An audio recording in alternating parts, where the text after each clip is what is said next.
Homeopathic pharmacist एकता, homeopathic pharmacist एकता, homeopathic pharmacist एकता। उत्तर प्रदेश सरकार जहां तमाम दावे करती है रोजगार देने के, वहीं कई भर्तियां ऐसी हैं जो अधड़ पे लटकी हुई हैं। तमाम अभ्यर्थी हैं जो प्रदर्शन लगातार कर रहे हैं। हमने आपको कल भी दिखाया था कि बेसिक शिक्षा के जो अभ्यर्थी हैं वो भी प्रदर्शन पे लगे हुए हैं। वहीं आज भी जो होम्योपैथिक फार्मासिस्ट हैं वो भी प्रदर्शन पर बैठ चुके हैं। आखिर इनकी वजह क्या है, आइए हम जानते हैं। क्या नाम है आपका? जी, मेरा नाम विवेचना है। हम लखनऊ से आए हैं। लगातार हम लोग धरना कर रहे हैं। इको में अभी पहले भी कर चुके हैं, आयोग भी कर चुके हैं। आयोग तो हम लोग की सुनवाई कर ही नहीं रहा है, जबकि न्यायालय ने कह दिया 10% छोड़ के 90% पे हम लोग की ज्वाइनिंग करा दी जाए, फिर भी नहीं करा रहे हैं। और यहाँ जनता दरबार भी गए हैं, सरकार से आश्वासन मिलता है, ब्रजेश पाठक जी से मिल चुके हैं सब लोग, फिर भी यही कहते हैं कि हो जाएगा हो जाएगा। 4 साल हो गए हैं हमारी भर्ती को, अभी तक कोई सुनवाई नहीं किए हैं। और हमारी पर्सनल प्रॉब्लम ये है कि मैम हमारी शादी हो चुकी है और हमारे हस्बैंड दूसरी मैरिज कर लिए हैं। हमारे 2 बच्चे हैं। क्यों दूसरी मैरिज कर लिए? अब वो कर लिए हैं और पर्सनल कोई वजह रही है? हाँ, कोई वजह रही होगी। क्या वजह? उनका लव अफेयर था, इसलिए अच्छा, तो बताया नहीं था उन्होंने? नहीं, हमको नहीं बताया था। जॉब से रिलेटेड ये इससे रिलेटेड तो कुछ नहीं है? नहीं, इससे रिलेटेड नहीं है। अगर ये ज्वाइनिंग हो जाएगी तो हम अपना पालन पोषण कर लेंगे, अपने बच्चों का कर लेंगे। नहीं मैम, कहाँ जाएंगे? मरने के अलावा हम लोग के लिए कुछ नहीं है। बताइए, 2 बच्चे लेके कहाँ जाएंगे? और ससुराल में भी इतना हम लोग खेती वेती है और कुछ ज़्यादा है नहीं है। गांव में 2-3 हज़ार से ज़्यादा कहीं प्राइवेट जॉब भी नहीं मिलता है, तो हम लोग कैसे अपने कहाँ से हैं आप? हम लखनऊ से हैं, बट देहात से हैं, यहाँ सिटी से नहीं रहने वाले हैं। कोई पति पे एक्शन वगैरह नहीं लिया आपने? जी मैम, एक्शन लिया था, फिर भी वो जब मानने को तैयार नहीं है तो क्या करें। एक्शन किया है, फिर भी वो दोबारा फिर ऐसा कर लिए हैं। दोबारा फिर ऐसा कर लिया? समझे नहीं। पहले भी किए थे तो फिर ऐसा कर लिए हैं, इसलिए। अच्छा, आपको बिना बताए उन्होंने शादी कर ली और आपसे भी कर ली? हाँ, लापता है, अभी यहाँ है नहीं हमारे। लापता हो गए हैं। अच्छा, तो ससुराल की तरफ से कोई सपोर्ट? हाँ, ससुराल के तरफ से है, कहते हैं रहो तुम लोग, बच्चों को देखो, और क्या कह सकते हैं वो लोग। बोलते हैं रहो, खाओ, कमाओ, और क्या करोगी। इसलिए हम चाहते हैं कि जल्दी जल्दी हमारी सरकार हमारी सुनवाई कर दे कि हम लोग की ज्वाइनिंग दे दे। इतना हम लोग संघर्ष किए हैं, बताइए 4 साल हो गया है। इतना घर वाले पैसा खर्च किए हैं, सब लोग इतनी दूर दूर से आए हैं, पूरे प्रदेश के लोग आए हैं यहाँ पे। बस यही सरकार से निवेदन है कि हम लोग की ज्वाइनिंग जल्दी से करा दे बस। क्या नाम है आपका? साधना मौर्य। क्या लगता है, एक महिला होने के नाते आप यहाँ प्रदर्शन में बैठी हुई हैं, तमाम जो है पुरुष हैं उनके बीच में आप बैठी हैं, तो क्या कहना चाहेंगे सरकार से? मैं सरकार से यही कहना चाहूँगी कि जब न्यायालय द्वारा हम लोग को मतलब वो दे दिया गया है कि 90% पे आप नियुक्ति कर सकते हैं, तो इस पर हम सपोर्ट करें, इस पर ध्यान दें और हमको नियुक्ति कराएं हमारी।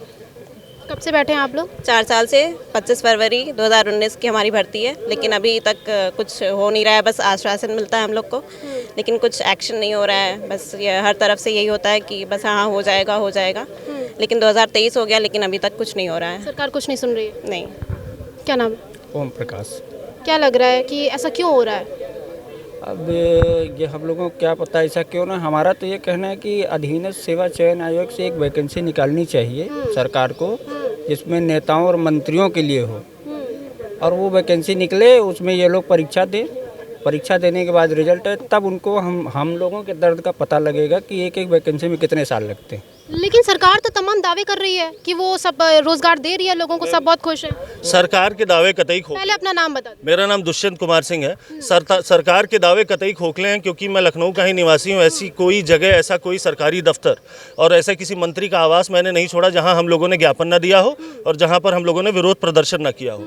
स्वयं माननीय मुख्यमंत्री जी को मैंने स्वतः 13 से 14 बार ज्ञापन दिया है और बच्चों ने गोरखपुर में सामने मिल करके 4 से 5 बार अपनी याचना की है। किंतु परिस्थिति ये है कि पता नहीं माननीय मुख्यमंत्री जी आदेश अपना आगे बढ़ाते हैं और उनके जो सरकारी महकमे हैं, जिनको वो बहुत ही ज़्यादा काबिल और बहुत ही ज़्यादा जो है सक्षम बताते हैं, वो उनके आदेश का पालन करते हैं या नहीं करते हैं। यूपी SSS की आजकल के समय में ये हालात है कि पिछले 2016 से आज तक उन्होंने 32 वैकेंसियाँ निकाली हैं, जिसमें से 26 न्यायालय में विचाराधीन। आखिरकार गलती किसकी? गलती आपके न्याय विभाग की है। आप किसी भी तरीके से उचित पैरवी करने में सक्षम क्यों नहीं है? आपके जितने भी अधिवक्ता हैं, आप उनको हर पैरवी के लिए 1-1 लाख 1.5 लाख रुपए दे रहे हैं, लेकिन उसके बाद भी वो अपने जूनियर भेज करके सिर्फ आपको समय दिलवा रहे हैं। कि जितने समय तक नौकरी लटकी रहे सरकारी खजाने का जो है वो बचत होगी। हमें एक चीज़ ये नहीं समझ में आती है कि जब नौकरी की इतनी लचर व्यवस्था है तो आखिरकार अध्याचन निकालने का, एग्ज़ाम कराने का, वैकेंसी निकालने का, और उसके बाद मैं आपको एक कृत्य बताता हूँ माननीय स्वामी प्रसाद मौर्य जी का। जब वो श्रम मंत्री हुआ करते थे सन 2018 में सदन में शीतकालीन सत्र में उन्होंने सदन में पूरे सदन के सामने झूठ बोला है कि हम जैसे होम्योपैथिक फार्मासिस्टों को नौकरी मिल गई है। जहाँ तक मैं समझ सकता हूँ नौकरी मिलने का सिर्फ और सिर्फ एक तात्पर्य ये होता है कि जब हमारे खाते में तनख्वाह आने लगे। उस समय तक हमारा डॉक्यूमेंट वेरिफिकेशन तक नहीं हुआ था, उसके बाद भी सरकार के द्वारा इंगित करने के बाद आप सदन में झूठ बुलवाते हैं। सारी चीज़ें ठीक हैं, आप एक स्वास्थ्य व्यवस्था, हम लोग स्वास्थ्य कर्मचारी हैं, जिस हिसाब से महामारी का काल चल रहा है, कल को चल करके यदि हमारे विभाग की आवश्यकता पड़ेगी तो क्या आपके पास उचित आपके पास क्षमता है महामारी को कंट्रोल करने की? आप जब स्वास्थ्य कर्मियों पे नहीं ध्यान दे रहे हैं तो बाकी वैकेंसियों का तो राम ही जाने। आप क्या करें? झूठ बोला था तब आप लोगों ने कोई एक्शन लिया था? एक्शन, अच्छा ये बताइए मैम, हम लोग अनसेलेक्टेड हो करके एक जो है मामूली निवासी हो करके हम एक मंत्री और एक कैडर के खिलाफ हम क्या एक्शन ले सकते हैं? झूठ तो हमको रेगुलर बोला जाता है यूपी ट्रिपल एससी में। माननीय प्रवीण कुमार जी के मुख से, वहाँ के सचिव के मुख से हमने कम से कम 20 से 30 बार सुना है कि आने वाले 15 दिन में आपको नियुक्ति प्रदान कर दी जाएगी। आखिरकार क्या वो झूठ अपने मन से बोल रहे हैं या सरकार के कहने पर बोल रहे हैं? यदि वो सरकार के कहने पर झूठ बोल रहे हैं तो इसमें साक्षात रूप से सरकार भी जिम्मेदार है, साक्षात रूप से सरकार जिम्मेदार है। हम लोग जो भी आज सिलेक्टेड कैंडिडेट हैं वो लोग इसमें ऐसे कैंडिडेट हैं, मैं आपको बताऊं, कि जिनके पास शाम के खाने तक की व्यवस्था नहीं है, लेकिन आदमी अपना तन मन धन सब लगा करके यहाँ आता है इस आस में कि कल को चल करके उसको नौकरी मिलेगी और उसके परिवार का अभाव दूर होगा।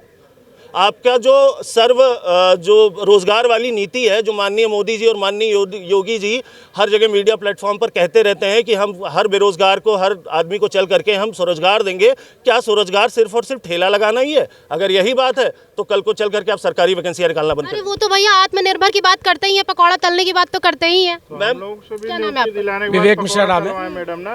क्या बोल रहे हैं? हम बोल रहे हैं मैडम ये कि सरकार जो ये झूठा आश्वासन दे रही है तो हम लोग को नियुक्ति दिलाने के बाद हर जगह सेलेक्ट कर दे और पकौड़ा तलेंगे हर चौराहे पे खड़ा होकर के। ये तो होगा कि फार्मासिस्ट अपना पकौड़ा तल करके अपना गुजारा कर रहा है? क्यों झूठा आश्वासन दिया जा रहा है हमको? उम्र हम लोग की निकलती जा रही है मैडम, हम लोग कुछ नहीं कर रही है सरकार। तो पकौड़ा ही तलवाए, नियुक्ति दे दे और उसके नाम पे पकौड़ा हम लोग तले, तो वेतन तो आए हम लोग के खाते में। मेरा सिंपल सा एक बात सरकार से यह कहना है कि जैसा आपने बोला कि पकौड़ा तलने की नौकरी है, तो ठीक है, आयोग को ख़त्म कर दे, आयोग को ख़त्म कर दे, एक विभाग बना दे कि पकौड़ा तलने और पकौड़ी तलने की नियुक्ति चालू है।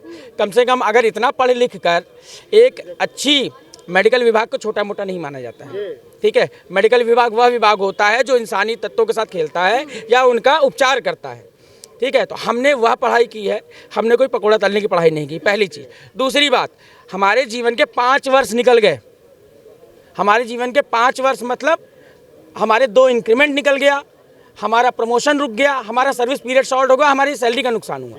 इसका जिम्मेदार कौन है? आज दिल्ली में सरकार ने विधायकों की, मंत्रियों की, मुख्यमंत्रियों की सैलरी डबल कर दी। हम तो वो मांग रहे हैं जो आज से आपने 4 साल पहले जिस वेतनमान पे हमें रखा था, हमें उसी वेतनमान पे रखना है आपको।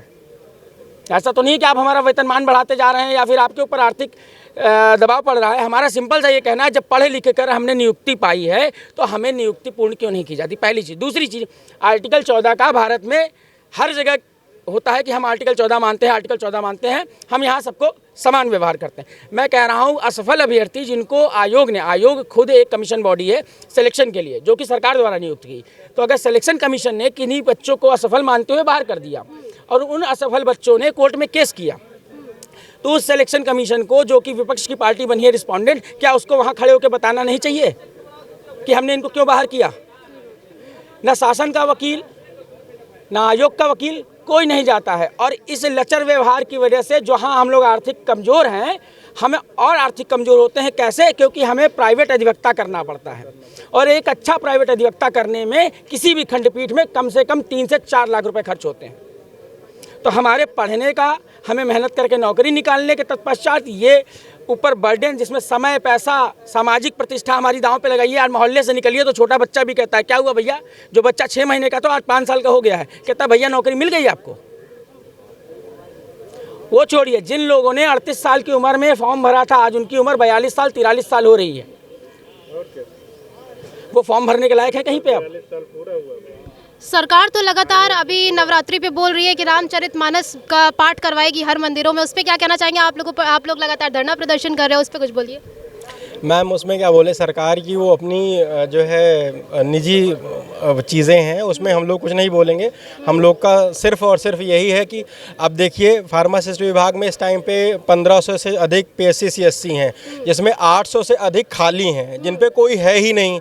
अब बताइए जो है 50% से ज़्यादा जो है आपके पास सीट वैकेंट है, आप कैसे लोगों का इलाज कर रहे हैं, क्या कर रहे हैं, कुछ नहीं समझ में आ रहा है। अरे वो तो तमाम बातें कर रही है, लगातार मंदिर में इतना ज़्यादा इन्वेस्ट कर रही है, सब कुछ तो कर रही है, आप लोग फिर भी नाराज़ हैं।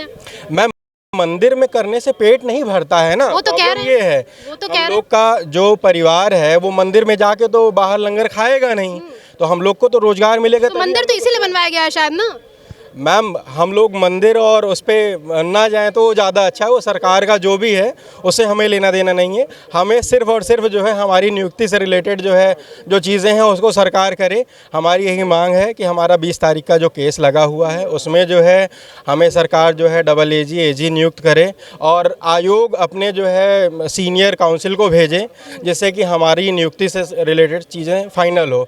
और इसके पहले भी जो केस लगा था उसमें जो है साफ साफ जज साहब ने साफ साफ ये लिखा है कि 41 सीट से अलावा सारी पे नियुक्ति की जाए, बट आयोग फाइल नहीं भेज रहा, जिसकी वजह से हम लोग की नियुक्ति रुकी हुई है। एक तो आयोग इतना जो है निरंकुश है, सरकार की ना चल रही है ना किसी की चल रही, पता नहीं क्या है, कुछ समझ में नहीं आ रहा इस वजह से। और हम लोग भी एकदम वो हैं कि क्या करें। हम लोग बार बार धरना कर रहे हैं, पिछले जो है 2019 के बाद से हम लोग कितना धरना किए हैं, एक एक हर पल के लिए हमें धरना करना पड़ता है।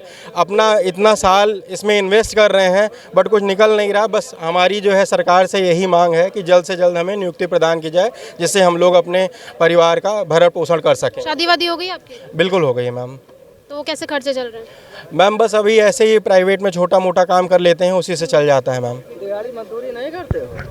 मैडम सरकार से ये कहना है कि वैकेंसी पहली बात तो पूर्ण कराए कोर्ट से। अगर कोर्ट से पूर्ण कराने में उनको दिक्कत है, नहीं करनी है, तो केवल 10% सीटों पे विवाद है, जो कि माननीय हाई कोर्ट ने 22 फरवरी को ऑर्डर किया है। 10% सीट के बाकी तो ज्वाइन कराए 90% को, बाकी 10% भी विवाद करा के। सरकार तो लगातार कभी किसी पठान को लेकर जो है बाइकआउट करने लग जाती है, कभी रामचरितमानस को बीच में ले आती है। आप लोगों पे क्यों नहीं ध्यान दे रही है? ऐसा क्यों लग रहा है आप लोगों को? सरकार की केवल जुमलेबाजी है, केवल ये जो है फार्म निकालते हैं, राज्यों से इकट्ठा करते हैं, कोई नियुक्ति नहीं देते हैं। ये इतना बड़ा जो है फॉर्म से भी पैसा कमाना चाहते हैं बस। हाँ, फार्म से भी पैसा कमाना चाहते हैं। आखिर जब कमा ही रहे हैं बहन जी। कमा रहे। क्या नाम है? आशुतोष प्रताप सिंह नाम है। मैं प्रतापगढ़ से आया हूँ, 4 घंटे का सफ़र करके। सुबह 4 बजे उठा था, यहाँ पे आए, धरना प्रदर्शन होता है। मेरी बिटिया जो है हाई स्कूल में है, और आप बताइए कि हम लोग जो है पढ़ लिख के परीक्षा पास किए और आज हम 4 साल से जो है नियुक्ति के लिए भटक रहे हैं। समाज के ताने भी सुनते हैं। लोगों को बता दिया गया था कि हम भाई पास हो गए परीक्षा, अब हमको नौकरी मिल जाएगी।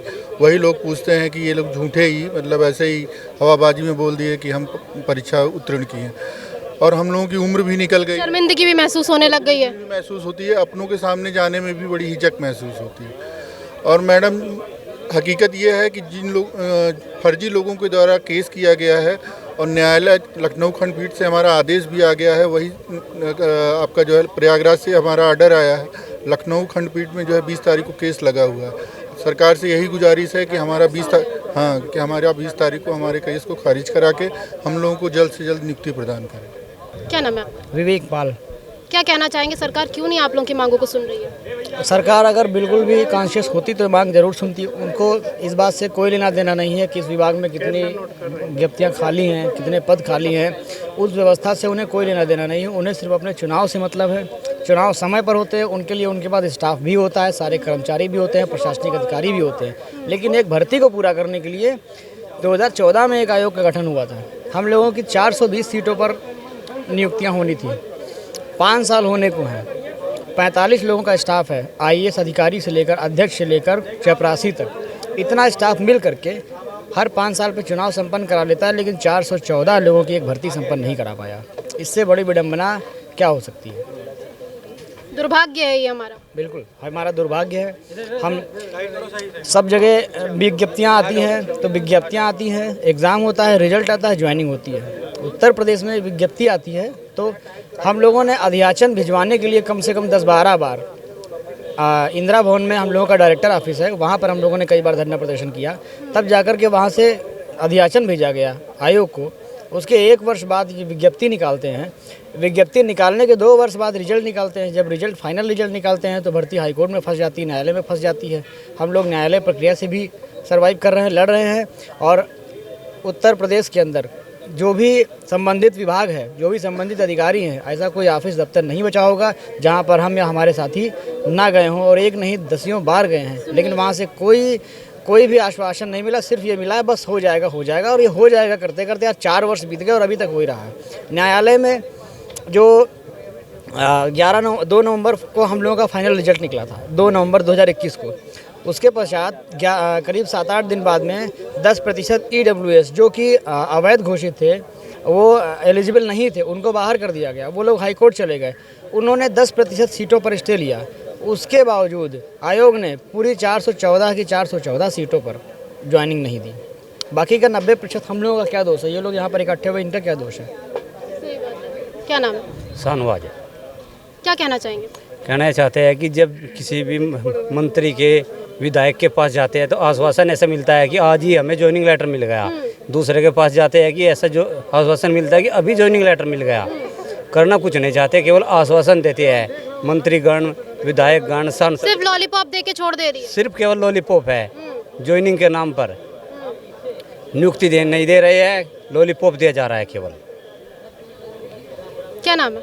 मैं चंद्र प्रकाश। कहाँ से आए हो? मैं गोरखपुर से आए हुए हैं। गोरखपुर से आए हो, क्या कहना चाहोगे सरकार को? क्योंकि ये जो कर रही है, पहली बात तो ये है कि जिस हिसाब से अभी मैं देख रही हूँ आपको, क्या दिक्कतें हैं आपके आगे? मैम हम लोग का दिक्कत ये है कि हम लोग 4 साल से उम्मीद लगा करके एक एक दिन उम्मीद लगा करके बैठे रहते हैं कि अब हम लोग का गवर्नमेंट सुनेगी, लेकिन हम लोग को उम्मीद पर पानी फिरा हुआ। हम लोग ऐसे लड़ रहे हैं, परिस्थितियों का सामना कर रहे हैं। एक एक रोटी आधे रोटी खा करके हम लोग 20 वर्षों से अपना संघर्ष करते हुए किसी तरह से पढ़ाई की, मजदूरी कर करके, और उसके बाद भी सरकार का ये रवैया है हम लोग का। ऐसे क्या किया जाए, किसको दोष दिया जाए? आखिर कारण क्या है, क्यों भर्ती रुकी हुई है? देखिए, हमने आपको दिखाया कि किस तरह से लोग परेशान हैं। यहाँ पे तमाम लोगों के आगे तमाम दिक्कतें, फिर भी वो यहाँ पर धरने पर बैठे हुए हैं। कई लोग तो ऐसे हैं जो ये बोल रहे हैं कि हमने जो है मजदूरी करके तमाम संघर्षों के बाद पढ़ाई की है, उसके बाद भी सरकार उनकी नहीं सुन रही है। तो बस इतना ही कहना चाहूँगी कि सरकार इनकी मांगों को सुने और इनको नियुक्ति दे। कैमरा पर्सन नितिन कुमार के साथ मैं श्रुति शुक्ला, अटल टीवी, लखनऊ।